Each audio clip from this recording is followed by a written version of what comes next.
Elle n'a pas cessé de l'aimer parce qu'il était paresseux. Elle a cessé de l'aimer parce que son système nerveux a cessé de le percevoir comme un partenaire et a commencé à le percevoir comme une responsabilité. Ce changement s'opère en deçà de la conscience, et il concerne les femmes qui aiment profondément leur mari. Si vous avez déjà essayé d'expliquer cela à quelqu'un, pourquoi vous l'aimez encore, mais ne vous sentez plus proche de lui? Pourquoi vous vous sentez plus comme sa mère que comme sa partenaire, et que vous n'avez pas trouvé les mots? Cette vidéo est pour vous. Ce que nous allons aborder n'est pas de la spéculation. Il s'agit de données scientifiques, neurologiques et comportementales. Et cela vous donnera les mots justes pour exprimer ce que vous ressentez sans pouvoir le nommer. Cela ne commence jamais par une décision. Personne ne se lève un matin en se disant qu'il doit tout gérer. Tout commence par un manque, une facture à payer, et il n'a pas l'argent ce mois-ci. Un problème à résoudre, et il n'a pas l'énergie. Une décision à prendre, et il se dit « faites comme vous voulez », et elle gère la situation. Non pas par envie, mais par nécessité. Attendre qu'il agisse à un coût qu'elle ne peut plus supporter. Émotionnellement, financièrement et logistiquement. Les psychologues qui étudient le travail domestique et la dynamique relationnelle appellent cela le cercle vicieux de l'écart de compétences. Le partenaire le plus compétent prend en charge davantage de tâches. Le partenaire le moins compétent en prend progressivement moins. Non pas nécessairement par paresse, mais parce que le système s'adapte. Il se retire parce qu'elle prend les devants. Elle prend les devants parce que quelqu'un doit le faire. Ce cercle vicieux s'auto-alimente. Une étude menée auprès de couples confrontés à des inégalités financières, suivie pendant 7 ans, a révélé que la transition vers un déséquilibre stable prend en moyenne entre 8 et 14 mois. Ce changement se produit rarement de façon brutale et soudaine. Il s'accumule. 1 mois à assumer sa part devient 6 mois. 6 mois deviennent une année. Une année devient la structure de leur vie. Lorsqu'elle prend conscience du poids total de ce qu'elle porte, le schéma est déjà inscrit dans ses habitudes. Et voici le point crucial. Souvent, elle ne s'en aperçoit pas, du moins pas au début, car au départ, elle est fière de ses capacités. Elle gère la situation, elle est compétente. Le problème, c'est que cette compétence a un coût neurologique, et ce coût se fait sentir précisément là où elle ne s'y attendait pas. Les chercheurs utilisent un terme, la charge cognitive des soins. Cela ne se limite pas aux tâches qu'une personne accomplit, mais englobe l'architecture mentale nécessaire pour anticiper, planifier et gérer ces tâches en continu. La personne qui règle les factures ne se contente pas de les payer. Elle se souvient des échéances. Elle remarque lorsque le solde est faible.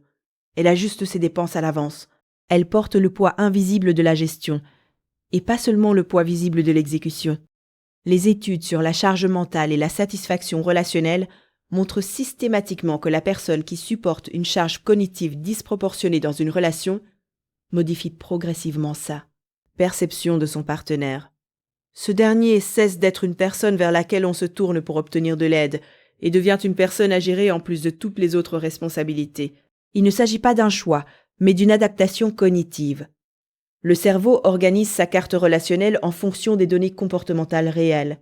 Si ces données montrent systématiquement que cette personne ne prend pas d'initiative, n'anticipe pas et ne prend pas ses responsabilités spontanément, le cerveau l'encode en conséquence. Les psychologues appellent cela la cristallisation des rôles relationnels.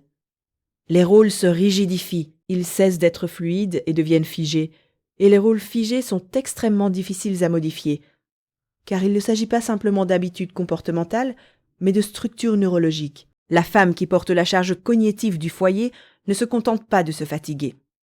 Elle commence à interagir avec son partenaire d'un point de vue psychologique fondamentalement différent. Et la plupart des couples ne prennent conscience de cette transition que lorsqu'un problème survient. J'aimerais vous poser une question directe. Vous reconnaissez-vous dans votre relation actuelle cette gestion invisible que l'autre personne semble ignorer ? Dites-le moi en commentaire, car les témoignages sont presque toujours plus sincères que tout ce que je pourrais dire dans cette vidéo. Mais ce que les chercheurs ont découvert en étudiant des couples dans cette situation précise est quelque chose que presque aucun contenu relatif aux relations l'aborde. Le système nerveux humain possède 2 circuits d'attachement principaux qui organisent nos relations avec les autres adultes. Le premier est le circuit d'attachement égalitaire, le lien entre égaux. Il régit les partenariats, les amitiés, les relations entre pairs. Il implique une dépendance mutuelle, un pouvoir horizontal et la réciprocité. Le second est le circuit d'attachement du soignant. Le lien entre le soignant et la personne soignée. Il régit les liens parentaux, les soins aux personnes âgées ou malades, les relations avec les personnes qui ne peuvent pas encore ou plus vivre de manière autonome. Ces deux circuits ne sont pas interchangeables. Ils sont neurologiques et distincts. Ils sont conçus pour ne pas coexister. Lorsqu'une femme commence à assumer régulièrement les fonctions comportementales liées aux soins, soutien financier, prise de décision, anticipation des besoins, gestion logistique, gestion des conséquences, son système nerveux intègre la relation dans le circuit des soins. Non pas par choix de sa part, mais parce que le comportement constitue l'information que le cerveau utilise pour catégoriser les liens. Ce processus a été documenté dans des recherches en psychologie clinique sur ce que les thérapeutes appellent la parentification du partenaire. Un schéma dans lequel un adulte du couple commence inconsciemment à se comporter avec l'autre comme un parent avec son enfant. Les signaux sont spécifiques et reconnaissables. Lui parler sur un ton simplifié ou directif, se sentir responsable de son état émotionnel, percevoir ses humeurs comme quelque chose qu'elle doit gérer, éprouver du soulagement lorsqu'il est autonome, et de l'anxiété lorsqu'il ne l'est pas. L'élément essentiel à comprendre dans ce processus est qu'il n'exige pas de l'homme qu'il se comporte comme un enfant. Il suffit que les comportements au sein de la relation reflètent de manière constante une structure de soins. Le cerveau ne juge pas les intentions, il réagit au schéma. Et une fois que le circuit de l'entraide est activé dans une relation amoureuse, le circuit égalitaire commence à se désactiver. L'attirance sexuelle entre adultes requiert une condition psychologique spécifique, la perception de l'autre comme un égal autonome. Il ne s'agit pas d'une théorie. C'est l'un des résultats les plus fréquemment reproduits dans la recherche en psychologie du couple. Esther Perel, qui étudie le désir dans les relations durables depuis des décennies, le décrit ainsi. Le désir a besoin d'espace. Il exige de percevoir l'autre comme une personne existant indépendamment de soi, dotée de sa propre autonomie, de sa propre vie intérieure, de sa propre capacité à fonctionner. Dès l'instant où l'on se sent responsable du fonctionnement d'autrui, les conditions psychologiques du désir commencent à s'effondrer. Une étude publiée dans les Archives of Sexual Behavior a examiné 340 couples où l'un des partenaires était devenu le principal gestionnaire des finances et du foyer pendant une période de 2 ans ou plus. L'étude a révélé que dans 78% des cas, le partenaire en charge des finances et du foyer a rapporté une baisse significative et progressive de son désir sexuel, même lorsque l'affection émotionnelle demeurait intacte. Les femmes participant à cette étude ne refoulaient pas leur désir. Elles ne punissaient pas leur partenaire. Elles ont décrit une situation qui les troublait plus qu'elle ne les frustrait. Elles l'aimaient toujours, mais elles ne le désiraient plus comme avant. Leurs sentiments avaient changé d'une manière qu'elles ne pouvaient ni expliquer ni contrôler.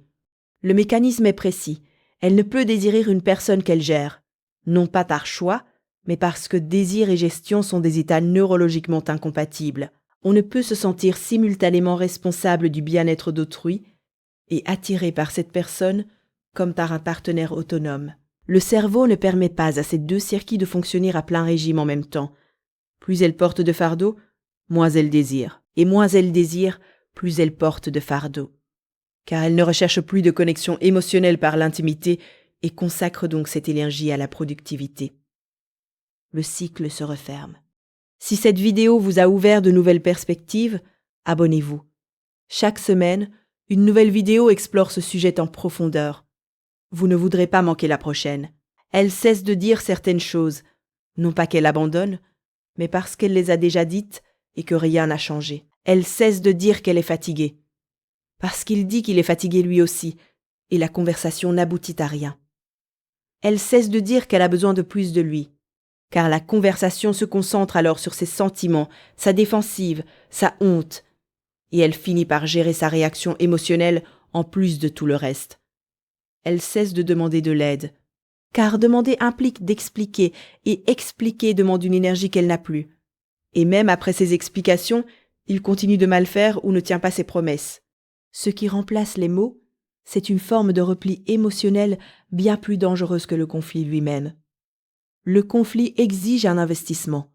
Le repli signifie que cet investissement cesse. Le chercheur John Gottman, spécialiste des relations de couple, qui a consacré 40 ans à l'étude de la dynamique conjugale, a identifié 4 schémas comportementaux qu'il a nommés les 4 cavaliers de l'effondrement relationnel. Le plus destructeur n'est pas le conflit, ni même le ressentiment, mais le mépris, un état dans lequel l'un des partenaires cesse de considérer l'autre comme digne des efforts nécessaires à la résolution du conflit. Le mépris ne surgit pas comme une explosion, il s'installe progressivement comme un changement insidieux dans son regard, ou plutôt dans le fait qu'elle cesse de le regarder. Dès l'instant où elle commence à le corriger mentalement, sans un mot, dès l'instant où elle cesse d'attendre de lui qu'il prenne ses responsabilités et se contente de contourner le problème, dès l'instant où elle se surprend à penser « c'est plus rapide si je le fais moi-même » et où cette pensée ne la désole plus. Voilà le signe du mépris qui s'installe dans une relation, pas une dispute. Un silence qui, pour un observateur extérieur, ressemble à la paix. Voici ce qui se passe réellement dans son système nerveux à ce stade. Et pourquoi cela explique pourquoi une conversation sur le fait de faire plus d'efforts ne change presque rien. Pour comprendre ce schéma, il faut en examiner les 2 aspects, car le changement psychologique de la femme ne se produit pas de manière isolée. Les recherches sur les hommes en situation de dépendance financière au sein de relations amoureuses révèlent un constat constant et contre-intuitif. La dépendance financière chez les hommes est fortement corrélée à une régression psychologique, c'est-à-dire un retour à des schémas comportementaux issus de périodes de développement antérieures. Non pas parce que les hommes sont intrinsèquement immatures, mais parce que l'identité de la plupart des hommes adultes dans notre culture repose en grande partie sur le rôle de soutien de famille. Lorsque ce rôle est perdu ou abandonné, l'effondrement identitaire qui en résulte est déstabilisant, d'une manière que beaucoup d'hommes n'ont pas les moyens d'exprimer émotionnellement. À quoi ressemble cette régression en pratique ? Il devient moins décidé. Il s'en remet à elle pour des décisions qu'il aurait prises lui-même auparavant. Il évite les conversations sur l'argent, l'avenir, le déséquilibre, car ces conversations ravivent une honte qu'il ne parvient pas à nommer. Il se réfugie dans des sphères maîtrisables. Jeux vidéo, téléphone, télévision, projets sans risque relationnel. Et voici l'ironie cruelle de cette dynamique. Les comportements qu'elle trouve les moins attrayants sont, dans bien des cas, des réactions directes à la situation même qui a modifié sa position dans la relation. Son retrait est en partie dû à la honte. Sa passivité est en partie due à la paralysie. Son évitement est en partie dû à l'incapacité de réintégrer une structure dans laquelle il ne sait plus évoluer en tant qu'égal. Il ne le dit pas. Il n'en a peut-être même pas conscience. Ce qu'il communique, par son comportement, c'est qu'il est moins présent qu'avant, moins impliqué, moins proactif. Ce qu'elle interprète, à juste titre, comme la confirmation qu'elle doit assumer davantage de responsabilités, le cycle s'auto-alimente, et tous deux sont pris au piège, sans carte. Si une personne de votre entourage vit une situation similaire et n'a pas encore les mots pour la décrire, partagez-lui cette vidéo. Elle parlera d'elle-même. Voici la partie que la plupart des couples n'atteignent jamais. Et pourquoi elle est importante ? La femme, dans cette situation, n'a pas besoin d'être convaincue que quelque chose ne va pas. Elle le sait. Ce qu'elle ne comprend pas, c'est pourquoi elle ne peut pas simplement décider de changer ce qu'elle ressent. Pourquoi une conversation, des vacances, une promesse de sa part de faire mieux ? Pourquoi rien de tout cela ne parvient à réparer ce qui a été perdu ? La réponse est neurologique. Lorsque le circuit de l'attachement est actif dans une relation pendant une période prolongée, les chercheurs estiment que ce seuil se situe entre 12 et 18 mois de polarisation constante des rôles. Ils commencent à réorganiser l'architecture de l'attachement. Il ne s'agit pas d'une simple humeur ni d'une attitude, mais d'un changement structurel dans la façon dont le système nerveux a encodé cette relation spécifique. Concrètement, cela signifie qu'elle ne peut pas choisir de ressentir du désir en le choisissant consciemment. Elle ne peut pas cesser de le percevoir comme une personne à charge en décidant de changer d'avis à son sujet. Le codage est sous-cortical. Il se situe en deçà du niveau de la prise de décision consciente. Il réagit au comportement et non aux intentions ou aux paroles. Voici la vérité la plus importante et la plus dérangeante de tout ce qui est abordé dans cette vidéo. Les sentiments qu'elle a perdus ne peuvent être retrouvés par la seule volonté ou la communication. Ils ne peuvent l'être que par un changement durable et structurel de la réalité comportementale de la relation. Pas une promesse de changement, pas une conversation sur le changement. Le changement lui-même, constant, observable et progressif. Le système nerveux ne se met pas à jour en fonction des déclarations d'une personne, mais en fonction de ses expériences répétées. 12 conversations ne suffisent pas à corriger une dérive des soins pendant 12 mois. Il faut une nouvelle réalité comportementale que le système nerveux puisse intégrer progressivement comme étant véritablement différente du schéma actuel. La plupart des couples tentent de communiquer. Moins nombreux sont ceux qui entreprennent un changement structurel, et très peu le maintiennent suffisamment longtemps pour que le système nerveux enregistre la modification. Il n'existe pas de version édulcorée de ce qui va suivre. Seule une redistribution authentique et durable des rôles qui ont engendré la tendance maternelle au sein d'une relation amoureuse peut enrayer cette tendance. Il ne s'agit pas d'un simple geste, ni d'une semaine d'efforts, mais d'une restructuration profonde des schémas comportementaux que le système nerveux a intégrés. Concrètement, cela signifie plusieurs choses précises. Premièrement, la dynamique financière et décisionnelle doit véritablement changer, pas seulement être discutée, mais changer. Cela signifie qu'il assume une réelle responsabilité économique et non une participation symbolique. Cela signifie qu'il prend des décisions sans qu'on le lui demande. Cela signifie que la charge cognitive liée à l'anticipation, la planification, le suivi, la gestion, se déplace vers lui de manière concrète et observable. Pas entièrement, certes, mais suffisamment pour que son système nerveux commence à enregistrer un changement de comportement. Deuxièmement, il doit supporter l'inconfort de la transition sans solliciter son aide émotionnelle. C'est cette étape qui échoue le plus souvent. Lorsqu'il recommence à contribuer à nouveau, il éprouve généralement de la honte, des difficultés et de l'incertitude. Son instinct le pousse à lui confier ses sentiments pour être rassuré, validé, soutenu. Et elle, qui a passé des mois, voire des années, à gérer son état émotionnel, réagit automatiquement pour lui apporter ce soutien. Le cycle de l'aide se réactive. Le schéma se répète. Pour que la réorganisation fonctionne, il a besoin d'exprimer son malaise auprès de sources extérieures à la relation. Un thérapeute, un père de confiance ou par un travail intérieur. Elle doit pouvoir observer sa souffrance sans la ressentir elle-même. Cela exige d'elle qu'elle maintienne activement une limite qui va à l'encontre de tout ce qu'on lui a appris.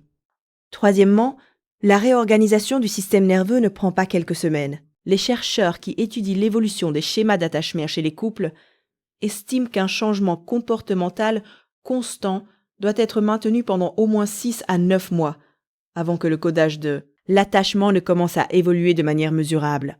6 à 9 mois durant, lesquels le nouveau schéma est suffisamment cohérent, suffisamment clair et suffisamment motivé intrinsèquement pour être perçu comme authentique. C'est un objectif ambitieux, et c'est normal, car ce qui est reconstruit, ce n'est pas seulement un comportement, c'est une classification neurologique. Si cela vous a donné matière à réflexion, le bouton « J'aime » est votre façon d'indiquer à l'algorithme que ce type de contenu est important. Et il l'est. Il existe un point dans ce schéma, au-delà duquel le travail décrit ci-dessus n'est plus possible, non pas parce que les personnes en sont incapables, mais parce que le lien affectif s'est déjà complètement réorganisé. Les signes sont spécifiques. Arrêtez-vous un instant, car ce que je vais décrire va vous sembler familier, mais vous ne vous êtes jamais autorisé à le dire à voix haute. Elle n'envisage plus d'avenir avec lui, non pas avec amertume, mais avec une absence totale de réflexion. L'avenir qu'elle imagine lorsqu'elle pense à sa vie ne le mentionne plus de façon aussi précise. Elle a commencé à construire mentalement une vie qui fonctionne sans lui, et à constater que cette vie imaginée lui paraît plus légère, et non plus vide. Elle ne réagit plus émotionnellement à ses gestes. Lorsqu'il essaye, lorsqu'il fait quelque chose de prévenant, d'attentionné, quelque chose qui aurait compté il y a 2 ans, elle le perçoit intellectuellement, mais ne ressent rien. Aucune chaleur, aucune reconnaissance physique, juste une observation clinique. Il a fait ce qu'il fallait. Cela ne la touche pas. Elle a cessé d'être en colère. C'est ce que la plupart des gens interprètent à tort comme un bon signe. Or, en psychologie de couple, la fin de la colère marque souvent la fin de l'investissement émotionnel. La colère repose sur la conviction que les choses pourraient changer. Lorsqu'elle cesse d'être en colère, cela signifie fréquemment qu'elle a cessé d'y croire. Elle a commencé à faire le deuil de la relation, alors qu'elle y est encore. C'est le signe intérieur le plus clair. Ce deuil n'est pas dramatique. Il est silencieux. Il se manifeste par une sorte de tendresse envers lui. Non pas une tendresse romantique, mais la tendresse que l'on ressent pour quelque chose qui a été important et qui s'achève. Elle est bienveillante envers lui, douce même, car elle lui fait déjà ses adieux d'une manière qu'elle n'a peut-être pas encore mise par écrit. À ce stade, La conversation dont leur relation a besoin ne porte pas sur les efforts à fournir. Il s'agit d'honnêteté envers elle-même et finalement envers lui, quant à sa situation réelle. Si ce schéma vous est familier, si vous vous êtes reconnu à un moment ou un autre de ce que vous venez d'entendre, deux choses sont vraies simultanément, et il est important de les concilier toutes les deux. Premièrement, ce que vous ressentez n'est pas un défaut de caractère, ce n'est pas un échec amoureux, ce n'est pas la preuve que vous avez choisi la mauvaise personne. C'est une réponse neurologique à une réalité structurelle qui s'est accumulée progressivement, sans que ni l'un ni l'autre d'entre vous ne la perceviez pleinement. Vous n'êtes pas devenu insensible. Votre système nerveux s'est adapté au rôle que votre relation vous assignait, et cette adaptation a eu des conséquences que ni l'un ni l'autre n'avait choisies. Deuxièmement, comprendre le mécanisme ne vous dispense pas de la décision. Savoir pourquoi cela s'est produit, savoir que le système nerveux s'est réorganisé, savoir que le circuit de soins a remplacé le circuit égalitaire, ne vous dit pas si le changement structurel nécessaire pour inverser la situation est quelque chose que vous êtes tous deux prêts et capables d'entreprendre. Vous seul pouvez répondre à cette question. Ce que cette vidéo vous apporte, c'est l'élément le plus important avant de prendre cette décision, la clarté sur ce qui s'est réellement passé, afin que, quelle que soit votre décision, vous la preniez en toute connaissance de cause, non pas parce que quelqu'un vous a dit quoi faire, non pas parce que vous n'aviez plus d'options, pas parce que vous avez abandonné, mais parce que vous avez compris, enfin précisément, complètement, à quoi vous aviez affaire, et vous avez fait le choix qui était fidèle à cette compréhension. Je vous laisse avec une question, non pas à laquelle répondre ici, mais à méditer. Si la relation dans laquelle vous êtes actuellement était un choix que vous faisiez aujourd'hui, en connaissant tout ce que vous comprenez maintenant de ce schéma, le feriez-vous de la même manière ? Il n'y a pas de bonne réponse, mais il y en a une honnête. Dites-moi en commentaire quelle partie de ce texte vous a le plus marqué. Car, d'après mon expérience, ce qu'une personne dit à ce moment précis est souvent la chose la plus importante qu'elle dira aujourd'hui.